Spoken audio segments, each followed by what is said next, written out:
जय Jagannath. Hello friends, welcome to my channel. आज ये वीडियो में +3 third semester VSC paper class करवा। VSC paper ethics and value रो क्लास करवा हला। इथिक्स एंड वैल्यू रो यूनिट 2 बा आपण कहि परिबे चैप्टर 2 हला। हम जो सिलेबस डिस्कशन करथिले हम सिलेबस अनुसार तार चैप्टर 2 कहि परिबा। एटा भी यूनिट 2 रो लास्ट क्लास हमर करिवार थिला। तो आज ये वीडियो में जैन धर्म और बौद्ध धर्म जो थिला हमर लास्ट क्लास रो शेष करबा। देखंतु संपूर्ण समस्त नोट करिवे। तो एट जो अच्छी सबुड़ा नोट करेंगे कहीं किसी एक्सट्रा अच्छी याद एटा जो पीडीएफ मु करछि या विषय जानिया आपण पढ़ी पारंती किंतु आपण सब जगह नोट करेंगे। बस जेति कहजिवो आपण सेतिक नोट करिवे कहीं क्वेश्चन सबुतिर आसीबनी।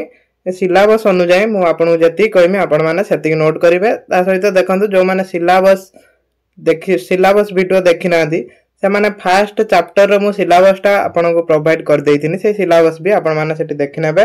जो माने पूर्व वीडियो गुडा देखि नांदी ए चैनल ला प्लेलिस्ट को जिबे। प्लेलिस्ट रा आपन को इथिक्स वैल्यू रा सब जगह क्लास मिल जिवो। इथिक्स वैल्यू रा प्लेलिस्ट रा आपन को सब क्लास मिलिवो। तो आज ए वीडियो रे जैन धर्म आ तापर बौद्ध धर्म विषय हम पढिबा। आ जो रहइबो हमर किछि हम ताको यूनिट 2 जेतला क्वेश्चन आंसर डिस्कशन करबा शेष करदबा। तो एटा हमर रहइबो लास्ट क्लास। प्रथमे जैन धर्म विषय पढिबा। जैन धर्म कोन? ब्राह्मण धर्म को प्रथमे शक्त धक्का देइथला जैन धर्म। ब्राह्मण धर्म को जैन धर्म प्रथमे एक शक्त धक्का देइथला। समस्त इंद्रिय को जय करबा पई जिन्नत प्राप्ति करथिबा व्यक्ति को जैन नाम रे परिचित कराला। जो समस्त इंद्रिय को जय करबा परे जो माने जिन्नत प्राप्ति करथले सेमान को जैन कुआ जाउथला। तो देखंतु एक को नोट करिए। फास्ट एतिक नोट करिए। देखंतु पूरा वीडियो लास्ट जाय देखंतु मु जोटा जेति नोट करिया पई कहमी सेतिक नोट करिवे। जैन धर्म केवल जनक द्वारा प्रचारित होई नथिला। ए जैन धर्मटा जनक द्वारा प्रचार करा जाई नथिला। यह 24 जन तीर्थकଙ୍କ द्वारा परिपुष्ट होइतला। एटा ए जो जैन धर्मर 24तम तीर्थक थिले जो माने कि जैन धर्मर प्रचार प्रसार करथिले। जैन धर्मर प्रवर्तक प्रथम तीर्थक ऋषभनाथ ठारू आरंभ करिकि निमेई थिले 22तम तीर्थक कहानी संबंधर ऐतिहासिक उपादान मिले नहीं। ये जो देखंतु ऋषभनाथ थिले जैन धर्मर प्रथम तीर्थक। से ऋषभनाथ बा आदिनाथ ठारू आरंभ करी 22तम तीर्थक जे निमिनाथ थिले तांकर कोनोसी ऐतिहासिक उपादान हमको मिली पारे नहीं। मात्र त्रयोविंश शताब्दी रे पार्श्वनाथ जैन धर्म को साकार रूपे प्रदान करिसेंती। अहिंसा सत्य अस्तेय अपरिग्रह चारि देखंतु ए जो अहिंसा सत्य अस्तेय अपरिग्रह ए चारिटी महासत्य प्रकाश करथिले जाको चतुर्जाम धर्म कुआ जाय। एटा किए प्रचार करथिले? पार्श्वनाथ प्रचार करथिले। पार्श्वनाथ थिले जैन धर्मर 23तम तीर्थक। तापरे वर्धमान महावीर का जीवनी। वर्धमान महावीर जैन धर्मर चतुर्विंश बा शेष तीर्थक थिले। 24तम तीर्थक थिले जैन धर्मर वर्धमान महावीर जाको महावीर जीन कुआ जाय। जैन धर्म को एक स्वयं संपूर्ण धर्म रे परिणत करी तांकर प्रचार प्रसार पई महावीर निजको नियोजित करथिले। ब्राह्मण प्रधान एवं वेद को अस्वीकार करथिले। जैन धर्म को पूर्ण रूपे प्रतिष्ठा करथिले। महावीर तांको बाणी सर्वजनादृत होई ख्रीष्टपूर्व 6ठ शताब्दी रे देखा दैतिला। धार्मिक जटिलतार समाधान करथिला। ताने महावीर केबे जन्म होइतिले? 540 रे जन्म होइतिले। मने रखिथिबे। वैशाली निकटस्थ कुंड ग्राम रे जन्म ग्रहण करथिले। तांको पिता नाम थिला सिद्धार्थ जे कि ज्ञात्रिक मानकर मुख्य थिले। माता थिले त्रिशूली। एतिक पढिबे। तापर जैन धर्म को जैन धर्म ग्रंथ मध्ये तांको नटपुत्र थिले वर्धमान हला। महावीर जो थिले वर्धमान महावीर थिले तांको जैन धर्मर मध्ये नटपुत्र नाम रे कुआ जाय। से मध्ये कसाब एगुडा पढिबेनी हला। से वैशाली रे जन्म ग्रहण करथिले। एतिक मन रखिबे।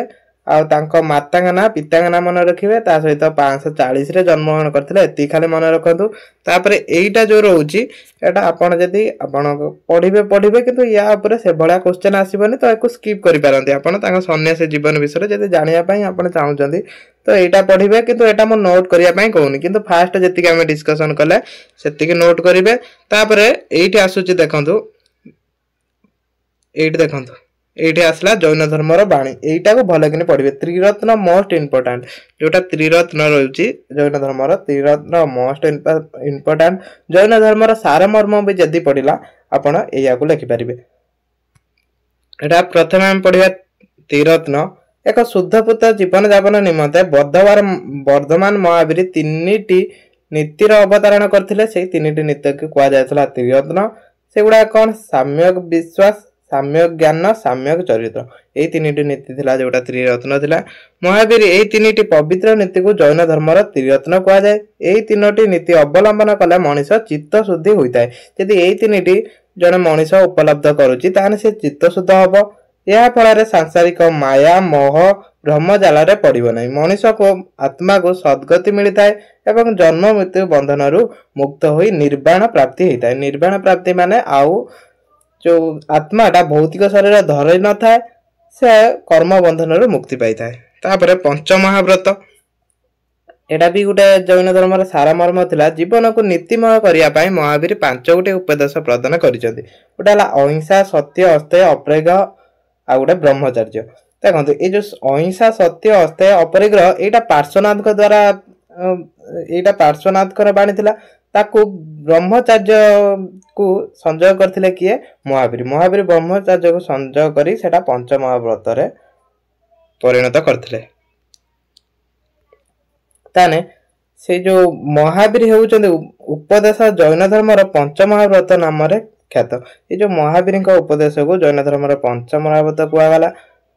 प्रथम 4 गोटे उपदेश अहिंसा, सत्य, अस्थेय, अप्रिग्रह, पार्श्वनाथ प्रदान करथिले। ई 4टा पार्श्वनाथ प्रदान करथिले। ता सहित ब्रह्मचर्य महावीर सृष्टि करथिले।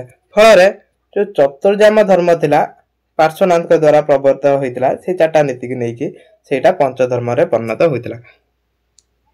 तापरे जीव तत्व कोन? जीव तत्व कोन? समग्र विश्व 2टी स्वयंशासित उपादान द्वारा गठित होईछि बोली वर्धमान मत व्यक्त करନ୍ତି। से 2टी हला जीव आ अजीव। देखो वर्धमान महावीर मतरे संसार कौन होईछि ना स्वयंशासित उपादान को नहीं गठित। ये जो विश्व 2टी जिनस को नहीं गठित होईछि, गोटे हला जीव आ गोटे हला अजीव। जीव तत्व अनुसार मनुष्य मृत्यु पर स्थूल शरीर को बाद दे जा छाया आकार रही थाए ताहा ही जीव। जोटा मनुष्यर आत्मा कुआ जाउछि सेटा होछि जीव। एही जीव गुड़िक कर्महीन अवस्था थांती। सेमाने ओजन नहीं। सेमानकर देखो आत्मार कौन से ओजन नहीं। कहला सेमानकर ओजन नहीं। सेमाने शुद्ध गुण रहिता मृत्यहीन असंख्य शाश्वत। सेमानकर संख्या असंख्य। सेमाने गुणहित शुद्ध आ असंख्य मूर्तिहीन। तांकर कौन से मृत्यु भी नहीं। विश्वर उपरि भाग रे सेमानकर स्थिति निजको आत्म विकृति फल सेमाने धारण करती एवं विभिन्न भौतिक शरीर धारण करती। जोटा आत्मा आत्मा माने कौन करती? भौतिक शरीर को धारण करती।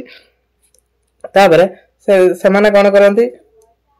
तांकर मृत्यु नहीं हैला। सेमाने अमर आत्मा सब अमर आत्मार मृत्यु नहीं। देखो एटा भूल पीडीएफ हो जाइए एटा सिलेबसटा।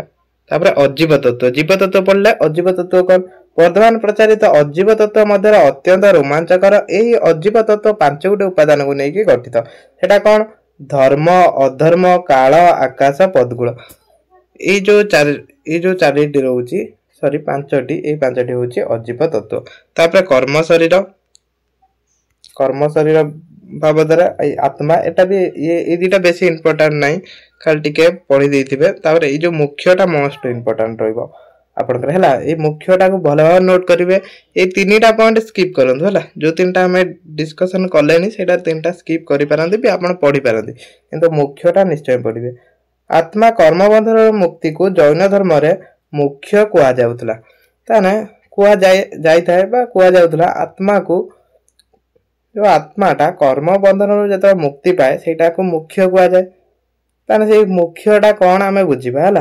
ये जो कर्म बंधन आत्माटा किमिते मुक्ति पाए सेटा बुझिबा। प्रत्येक पदार्थ 2टी अंश अछि, भौतिक तथा आत्मिक। जो प्राणी सब कर्म करि थांती ताहा हला भौतिक अंश। प्राणी जो कर्म करे सेटा हला भौतिक अंश। या अंधकार अशुद्धि विनाशकारी अटे। अपर पक्षरे आत्मिक अंश आत्मा को आलोकित विशुद्ध शाश्वत करता। भौतिक अंश प्रबल्य फल आत्मिक अंश अंधकार वृत होता है। फल आत्मा वास्तव रूप प्रकटित हो पारे ना। आत्मा स्वयं स्वरूप प्रकटित होगाकू सिद्धशिला कह जाए।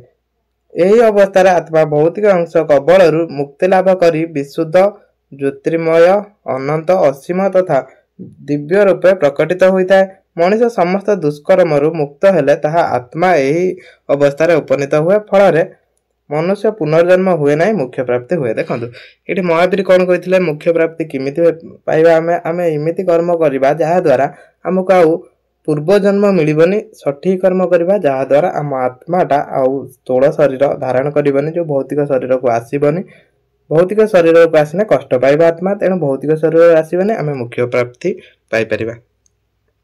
ये सद्वादटा को जो स्यादवाद है स्यादवादटा को भी टिके नोट करथिबे। कर्मवाद अहिंसा है एतिक नोट करंतु जैन धर्मर आ जैन धर्मर कौन सी नोट करवा दरकार नहीं है हेतिक नोट करेंगे ईश्वर अस्तित्व को भी अपमानना एटा टे पढ़ी थे एतिक नोट करेंगे। तापर देखो जैन धर्मर सैला जैन धर्मर कौन क्वेश्चन या बाहर आसबनी जी आम पढ़ला से भर आसो। बौद्ध धर्म ख्रीष्ट 6ठ शताब्दी ब्राह्मण धर्म को अन्य एक शक्त धक्का देता बौद्ध धर्म कठोर जाति प्रथा एवं बहु देवादेवी पूजा साधना जनता को विभ्रांत करथिला। से समय कौन होता हिंदू धर्म रे बहु देवी देवी पूजा जो थिला देवादेवी पूजा थिला सेटा को एमाने विरोध करथिले। जाति प्रथा से चलतला से जाति प्रथा को भी एमाने विरोध करथिले।